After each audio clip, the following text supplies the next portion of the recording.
جمعة مباركة حباباتي. اليوم ان شاء الله جيت نحضر معكم النصفوف. عندي هنايا الفول، زدت له جلبانه، درت له شويه ملح، حطيتهم يفوروا. من بعد نجيب كيلو تاع طعام، نبدا نشمخ الطعام ديالي عادي بالماء. فوالا دوكا نزيد نضيف عليه شويه تاع الزيت باش ما يلصقليش الطعام. نحركو مليح، ندخل مليح هذاك الزيت في الطعام، نفورو الطفوره الاولى، من بعد نزيد نفورو نشمخو ونفورو الطفوره الثانيه. انا نحب نفورو غير 2 مرات. فوالا دوكا بعد ما يطيب لي يفور لي مليح، نزيد نشمخو تاني بالماء. فوالا وندير له مغرف تاع الملح ونزيد نشمخو بالماء.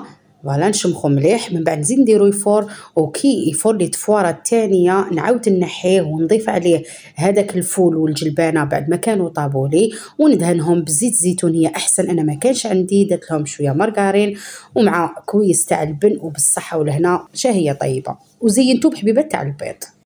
وانتم اخياتي واش كان فطوركم اليوم؟